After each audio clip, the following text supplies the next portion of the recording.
क्या आप जानते हैं कि अगले महीने की 3 या 5 तारीख को राम जन्मभूमि का शिलान्यास होने वाला है और ये तमाम महानुभाव वहां मौजूद होंगे।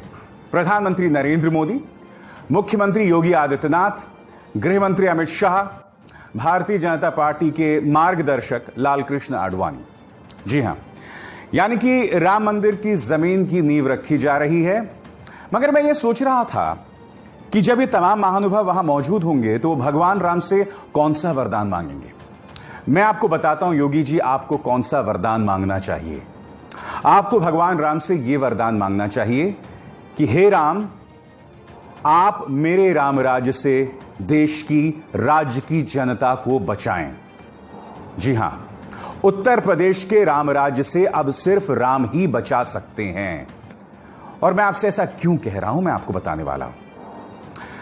आप जानते हैं, मैंने सोचा था कि आज आपसे राजस्थान संकट के बारे में बात करूंगा, क्योंकि उससे बड़ी कोई राजनीतिक खबर नहीं है। लेकिन आज सुबह इस खबर से मेरा मूड ऑफ हो गया। आपकी स्क्रीन पर यह है पत्रकार विक्रम जोशी की 2 तस्वीरें। एक तस्वीर उस वक्त की जब वो स्वस्थ थे और एक तस्वीर उनके अस्पताल की तस्वीर है। जानते हैं इनके साथ क्या हुआ है? इनके सिर पर गुंडों ने गोली मार दी है। क्या हुआ है मैं आपको बताता हूं। कुछ दिनों पहले, सबसे पहले गाजियाबाद के रहने वाले हैं। कुछ दिनों पहले वो पुलिस स्टेशन जाते हैं, शिकायत करते हैं कि मेरी भांजी को कुछ गुंडे छेड़ रहे हैं। उसके बाद जब ये स्कूटर में बैठकर अपनी भांजी के साथ जा रहे होते हैं, तब गुंडे आकर उन पर गोली चला देते हैं। पहले पीटते हैं, उसके बाद गोली चलाते हैं। मैं चाहता हूं आप ये वीडियो देखिए। ये सीसीटीवी कैमरा से लिया गया वीडियो है। इसमें देखिएगा कितनी आसानी से बीच सड़क में शख्स को गोली मार दी जाती है और उसके बाद आप उनके साथ एक महिला हैं, उनकी रुदाली देखिएगा, किस तरह से सिर पकड़कर वो रोती हैं। देखिए ये वीडियो।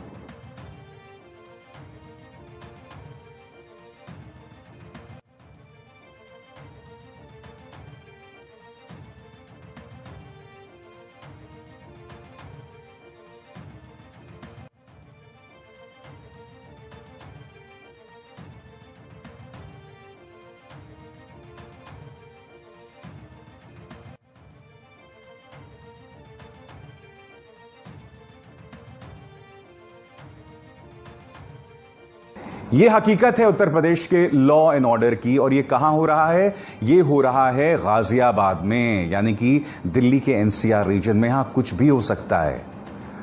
और यह वो सरकार है, यह वो पार्टी है जिसने आज से 3 साल पहले हमें यह वादा किया था कि उत्तर प्रदेश में राम राज्य कायम होगा। पिछले 1 हफ्ते के घटनाक्रम पर आप निगाह डाल लें, आपको बहुत ज्यादा पीछे जाने की जरूरत नहीं है, तो आपको पता चल जाएगा कि उत्तर प्रदेश में लॉ एंड ऑर्डर की क्या हालत है। विक्रम जोशी गोलीकांड पर जब मैंने ट्विटर पर इस मुद्दे पर सवाल उठाया, तो उसके जवाब में उत्तर प्रदेश पुलिस का कहना है कि इस मामले में गिरफ्तारियां हुई हैं और उन्होंने इस संदर्भ में एक वीडियो भी जारी किया है। जो साक्ष्य जुटाए गए उसके आधार पर 5 लोगों को गिरफ्तार किया गया है। इनके नाम मोहित, दलवीर, आकाश, रवि और शाकिर हैं।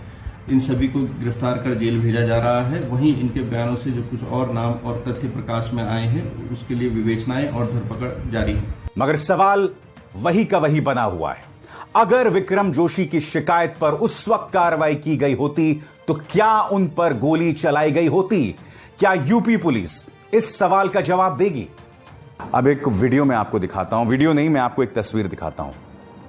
इस तस्वीर में मां और बेटी जो हैं वो जमीन पर पड़ी हुई हैं। जानते हैं इनका दोष क्या था? आज से 3 साल पहले इस बच्ची का, जब वो सिर्फ 14 साल की थी, उसको अगवा किया गया। कथित तौर पर उसका बलात्कार किया एक शख्स ने जिसका नाम यशमीर बताया जाता है। और कल ही इसने मां और बेटी दोनों को अपने ट्रैक्टर से रौंदकर मार डाला। 3 साल पहले 14 साल की थी ये मासूम, जब उसे अगवा किया गया था, कथित तौर पर बलात्कार किया गया था। और इस पुलिस ने कुछ नहीं किया।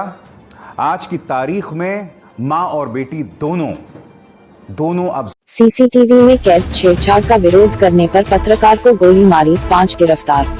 गाजियाबाद। दिल्ली से सटे गाजियाबाद में बदमाश इतने बेखौफ हो गए हैं कि वह पत्रकारों पर भी गोली चलाने लगे हैं। दरअसल गाजियाबाद में पत्रकार ने अपनी भांजी के छेड़ने की तहरीर पुलिस को दी थी। पुलिस ने ना उसमें कार्रवाई की और ना ही किसी की गिरफ्तारी की। इसके बाद तहरीर देने से नाराज बदमाशों ने सोमवार की देर रात पत्रकार को गोली मार दी। पत्रकार जिंदगी और मौत से अस्पताल में लड़ रहा है। थाना विजयनगर क्षेत्र के अंतर्गत हुई घटना के संबंध में एसपी सिटी ने बताया कि इस घटना के मुख्य आरोपी रवि सहित 5 अन्य को गिरफ्तार किया गया है।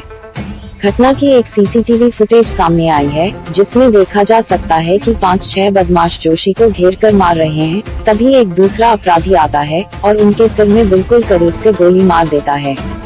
गोली लगने के बाद जोशी जमीन पर गिर जाते हैं और बदमाश भाग जाते हैं, जिसके तुरंत बाद उनकी बेटी पास में आती है और घबराई हुई मदद के लिए चिल्लाती है।